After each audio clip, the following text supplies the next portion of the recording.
President Trump's favorite channel of communication on trade and many other issues is Twitter. We know that.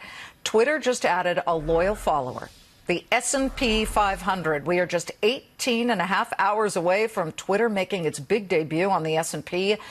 Yesterday, it had a huge jump. Today, it's flat, slightly higher. But Twitter's going to be replacing agricultural giant Monsanto because it's being acquired by Bayer. But shares of Twitter really have done very well since the news first came out.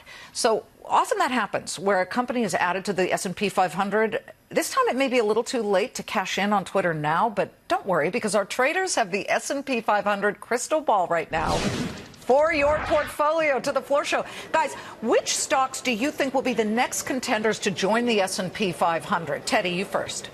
Well, Liz, if I knew that, I guess you guys would be the second to know. I quite frankly, I don't have a clue.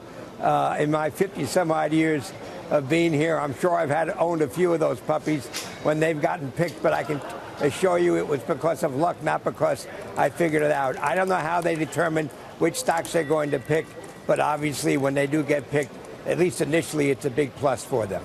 Well, exactly. And just to clarify, when it comes to being added to the S&P 500, Scott, a lot of funds that mimic the S&P have to then add that stock. And that's why you then see the bump. But it's interesting. I was noting that some stocks that are booted out of the S&P, that's not the case with Monsanto. It's being acquired. But those stocks actually end up performing pretty well after they've left the S&P.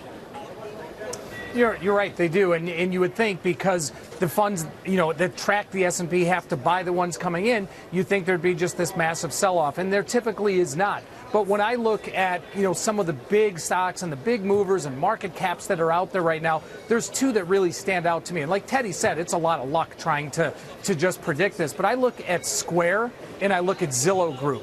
And I think those are two stocks with market caps right in the heart of the rest of the S&P 500 stocks. They have a similar market cap to Grainger.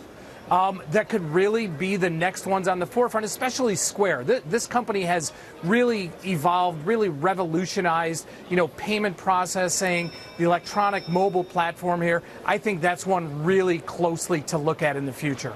Alan Nuckman, when you look at all things considered, and I'm talking about market cap and broadening base of users, et cetera, what do you see there as a real chance to take on a stock that might then at some point join the S&P? The key here is at some point. It's following the same path as Twitter did, which followed the same path as Facebook. I'm looking at Snapchat.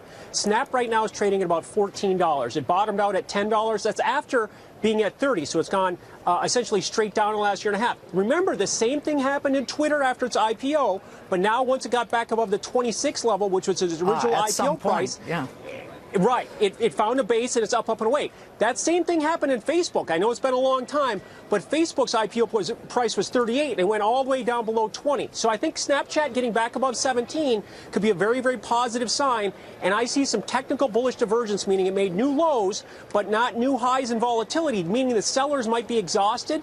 And from a reward to risk, I like Snap at these levels to get back to the 20 level. I'll tell you something that's amazing. Both Square and Snap starting either at the tail end or in the middle of the recession. And that just goes to show you the American entrepreneurial spirit is really alive and kicking. Great to see all of you. Teddy, if I had that, I wouldn't be standing here. That's the classic Teddy line. Teddy, Alan, thank you very much. Scott, you too.